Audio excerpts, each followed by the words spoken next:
com Emerson W. Dias, o provocador filosófico. Tá conosco aqui o Emerson W. Dias nesta segunda-feira, trazendo mais uma vez o quadro Momento, o inédito viável, neste dia de festa, aqui nos estúdios da Rádio Trianon, com chocolates, brigadeiros, pastéisinhos, balõezinhos, bexigas, tudo que você quiser. Tem aí pra fazer a festa aí, o Emerson. É verdade, hoje aqui tem bexigas. Bexigas. Parecendo aqui como é que fala? O Jardim da Infância, Chocolates. vai. Chocolate. Tá bonito aqui o estúdio. Tem de tudo. E o que você traz nesta segunda-feira no meio dessa comemoração? Bom, eu não sabia que teria essa comemoração toda aqui, né? Eu trouxe um tema um pouco mais tenso, mais pesado, enfim. Mas acho que é importante também. Nunca é demais a gente falar sobre liderança e sobre composição do jeito de se liderar que se percebe no mundo, né? Até para as pessoas também desmistificarem um pouco o que é liderança, quem estuda isso, por que estuda, enfim, acho que é importante, é um tema que sempre está presente, né? As primeiras teorias sobre liderança têm 200 anos e a gente ainda não conseguiu achar uma teoria que valesse para todos. Ela sempre tem alguns vieses e as pessoas vão testando as suas hipóteses e vão descobrindo novos jeitos, novas teorias, né?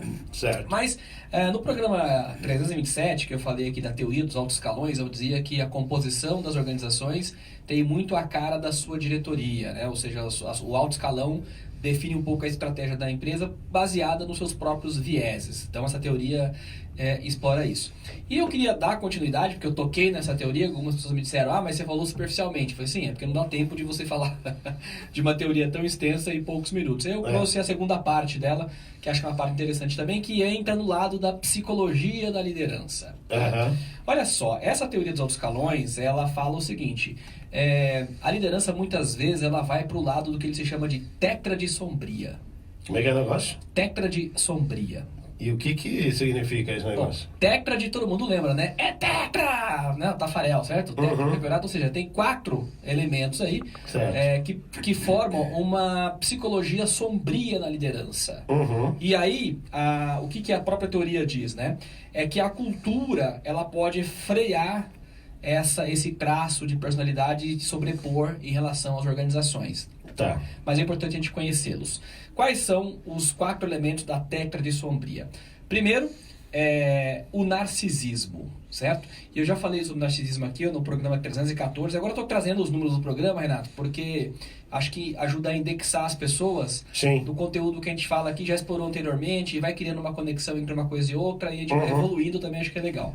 Então, o narcisismo, eu já falei. O que é o narcisismo? Ele é caracterizado como o domínio da autoconfiança, né? O senso de direito, grandiosidade e uma baixa empatia, certo?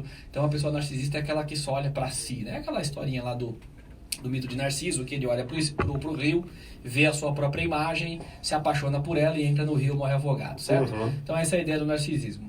O outro elemento da tétrade é o maquiavelismo. E aí nós vamos lembrar de Nicolau Maquiavel, que lá em 1530 e alguma coisa escreveu O Príncipe, que é um livro de cabeceira de muitos líderes, certo? Porque o maquiavelismo está ligado com aquela coisa de uma negação da lei moral, né? uma conduta desleal, os fins justificam os meios sempre, aquela ideia de se tiver que fazer o mal, faça de uma vez, o bem faça aos poucos, que é muito que a gente vê em períodos eleitorais, né? Assim, vai soltando as obras devagarzinho, senão o povo esquece, né? Vai controlando, enfim. Isso tem a ver com o maquiavelismo. O terceiro elemento da tétrade é a psicopatia. E a psicopatia é aquela ideia, né, do indivíduo que não tem...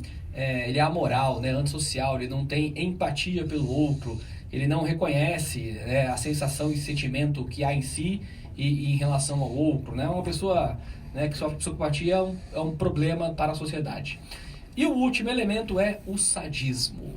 E o sadismo tem a ver com a perversão, né, caracterizada aí pela questão de querer humilhar o outro, né, ver o sofrimento físico do outro e ficar alegre com isso, tem satisfação no prazer, né, extremo de crueldade, ou seja, são 4 elementos, né, o narcisismo, o maquiavelismo, a psicopatia e o sadismo, que podem incorrer nas lideranças, porque liderança envolve automaticamente poder, né? E um poder que se serve é um poder que não serve.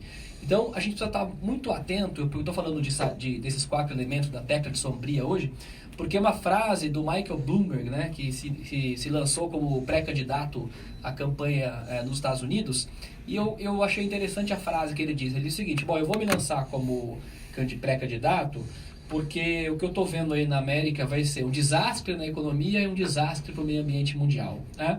Por quê?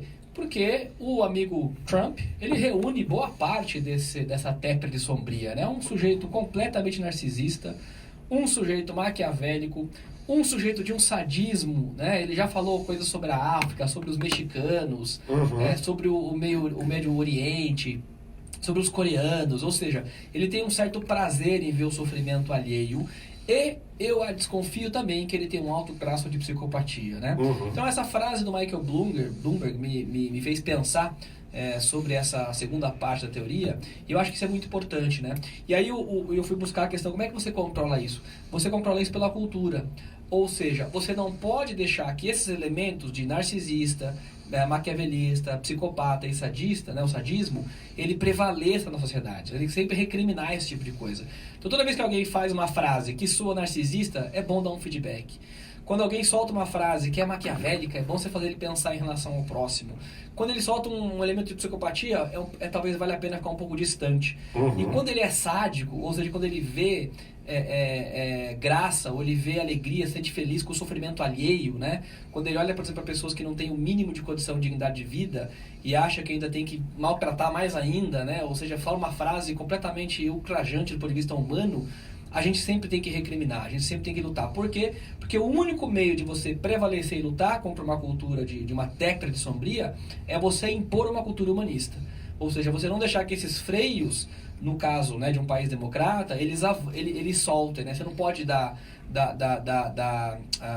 audiência e achar que isso está tudo bem, foi só uma frase infeliz. Não, ela tem que repercutir e a gente tem que combater, porque é só com uma cultura humanista que a gente combate uma técnica sombria que está bastante presente nas lideranças ultimamente que a gente tem visto no mundo, em todo o mundo. É verdade. E aí você junta, vamos dizer, pessoas com poder, né? Seja onde for, seja numa empresa, seja numa comunidade, seja na política. Exato. Junta essa tétrade, como você está dizendo. Correto. E uma pessoa com poder e com também poder político e poder financeiro, imagina o que essa pessoa não pode causar para a humanidade, né? Exatamente. A gente chama isso de o poder pessoal e o poder de posição.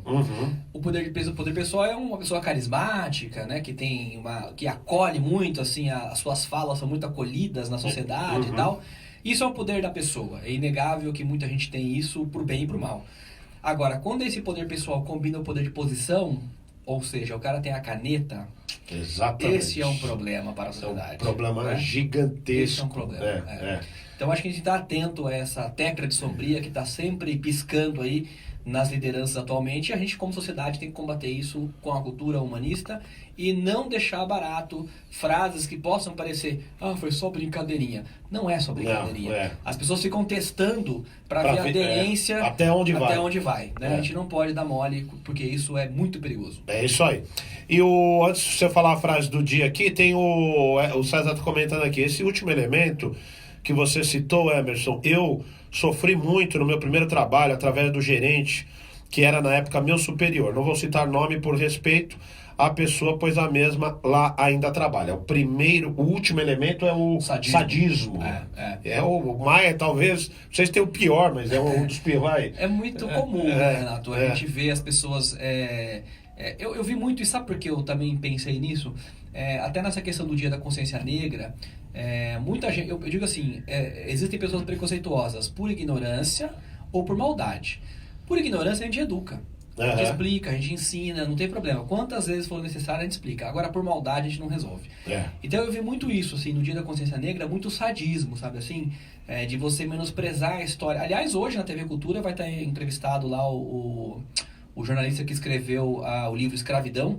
É um livro interessantíssimo, contando desde a primeira negociação do primeiro escravo, 1400, olha, o Brasil não era nem descoberto ainda, ele traz uma história de 1400 até agora, até recentemente, né, 1700 e pouco, o traço histórico que ele traz. Ou seja, muita gente falando sobre consciência negra sem ter noção da representatividade de um símbolo para uma cultura, né? É a mesma coisa do Natal, né? Por que você põe o Natal? Porque é uma data que, apesar do comércio explorar isso para vender, mas é uma data que foi criada para você pensar no próximo, para você estar junto da família, para você, pelo menos uma vez por ano, refletir sobre valores humanos. O Dia da Consciência Negra também tem essa intenção, né? Ou seja, é você olhar para uma sociedade que foi formada de forma desigual e hoje você pensar, poxa vida, o que eu posso fazer no meu comportamento para trazer as pessoas, para incluir as pessoas e não para excluir as pessoas. Então aí é uma data simbólica, só isso. E às vezes você percebe um certo sadismo das pessoas, brincando com essas coisas, menosprezando a história, né? Dando risada, fazendo posts do tipo gracinha, né? Ou seja, isso tem coisas que não tem brincadeira. O sadismo é isso, né? Você ri do sofrimento e da dor alheia. Isso é sadismo. Isso está carregado na sociedade. O escritor é Laurentino Gomes. Laurentino Gomes, que vai estar hoje, então, no Roda Viva, como está lembrando aqui o Emerson W. Dias. E qual que é a frase do dia, Emerson? A frase é do Peter Drucker, que escreveu isso em 92, ou seja, 28 anos atrás. Ele diz o seguinte: a menos que seja equilibrado pela responsabilidade, o poder se torna tirânico. Ademais, sem a obrigação, o poder sempre degrada em desleixo. Sempre se degrada em desleixo.